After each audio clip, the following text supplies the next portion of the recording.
আল্লাহর বান্দা যখন নিজের গুনাহের প্রতি অনুতপ্ত হবার পরে যখন রওনা করেছেন, যেই হুজুরের কথা বলেছেন ওই হুজুরের বাড়ি অনেক দূর। এই জন্য আল্লাহর বান্দা পায়ে হেঁটে নিজেকে তওবা করবার জন্য, পবিত্র হবার জন্য যখন রওনা করেছেন, পথিমধ্যে যাওয়ার পরে মালাকুল মাউত ফেরেশতারা আগমন করেছেন। ফেরেশতারা আইসা বলতেছে, রে আল্লাহর বান্দা দাঁড়াও, তোমার মৃত্যুর সময় হয়ে গেছে, এখনই তোমার জানটাকে কবজ করা লাগবে। কিছুক্ষণ পর আবার একদল ফেরেশতারা আসছে, দুই দল ফেরেশতাদের আগমন করেছে। জান্নাতের ফেরেশতারা ডাক দিয়ে বলতেছে, ভাই আমরা এই লোকের জানকে কবজ করব। জাহান্নামের ফেরেশতারা বলতেছে, রে বোকার স্বর্গে কি বসবাস করো নাকি? এই লোকটা সবেমাত্র 100 খুন পরিপূর্ণ করে রাস্তা দিয়া হেঁটে যাচ্ছেন, তোমরা কেন জান্নাত থেকে আসছো? একে তো আমরা জাহান্নামে নিয়ে যাব। দুই দল ফেরেশতার ভিতরে যখন ঝগড়া হয়, ঝগড়া হবার পরে এবার রব্বুল আলামিনের কাছে গিয়েছেন। রব্বুল আলামিন তো সব দেখেন, সব জানেন, তিনি গায়েবেরও জানেন, তিনি হাজির সম্পর্কেও জানেন। এরপরও ফের জান্নাতের ফেরেশতারা যায় বলতেছেন, আল্লাহ তাআলা আমরা তোমার এই বান্দার জানকে কবজ করবার জন্য গিয়েছি, কিন্তু জাহান্নামের ফেরেশতারা আমাকে বাধা দেয়। জাহান্নামের ফেরেশতা ডাক দিয়া কয়, ওগো রব্বুল আলামিন, তোমার এই বান্দা 100 মানুষের জানকে কবজ করছে,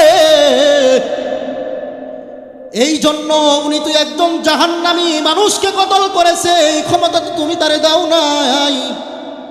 এই জন্য আমরা জাহান্নামের ফেরেশতারা এই বান্দার জানকে কবজ করবার জন্য অগ্রসর যখন হইলাম, তোমার এই ফেরেশতারা আমাকে বাধা দেয়।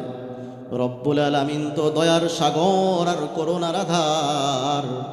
রব্বুল আলামিন তখন দুই দল ফেরেশতাদেরকে হিকমতের সাথে সমাধান দিয়ে দিলেন, তোমরা চলে যাও, আমার বান্দা খুন করবার পরে কতটুকুন রাস্তা অগ্রসর হয়েছে, যদি বেশি রাস্তা অগ্রসর হয় তাহলে জান্নাতের ফেরেশতারা তার জানকে কবজ করবে, আর যদি কম রাস্তা অগ্রসর হয় তাহলে জাহান্নামের ফেরেশতারা তার জানটাকে কবজ করবে।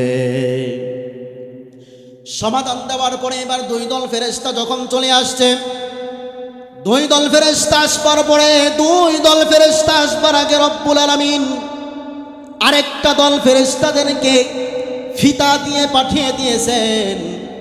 ফিতা নিয়ে আইসা এবার ফেরেশতারা মাপতেছেন বান্দা কতটুকুন ওই আল্লাহর বান্দার বাড়ি পর্যন্ত অগ্রসর হয়েছে, বেশি রাস্তা পর্যন্ত অগ্রসর হয়েছে নাকি কম রাস্তা পর্যন্ত অগ্রসর হয়েছে। যখন ফেরেশতারা যখন ফিতা দিয়া যখন মাপলেন, ফিতা দিয়া মাপবার পরে আল্লাহর বান্দার পিছনের রাস্তাটাকে কমায়া সামনের রাস্তাকে অগ্রসর বানিয়ে দিয়েছেন। চিৎকার দিয়ে বলুন সুবহানাল্লাহ। যখন বান্দা যে আল্লাহওয়ালার কাছে তওবা করবার জন্য রওনা করেছেন, এখন পর্যন্ত কোনো তওবা করে নাই, এরপরেও এতক্ষণ পর্যন্ত যখন বান্দা রাস্তার মাঝে তার জানকে কবজ করবার জন্য মালাকুল মাউতরা যখন উপস্থিত হয়েছেন, আমার আল্লাহ তাআলা ওয়ার্ডার দিয়া দেয় জান্নাতের ফেরেশতাদেরকে, বলে এ জান্নাতের ফেরেশতা, আমার বান্দা নিজের কৃত কর্মের উপর অনুতপ্ত হয়েছে, লজ্জিত হয়েছে, রাস্তা বেশি পর্যন্ত আগায়া গিয়েছে, আমার বান্দার তওবাকে আমি আমার আল্লাহ তাআলা বলেন আমি আমার বান্দার তওবাকে কবুল করলাম। ও জান্নাতের ফেরেশতারা শোনো শোনো, তুমি আমার বান্দাকে মৃত্যুর পরে জান্নাতের মেহমান হিসাবে কবুল করে না।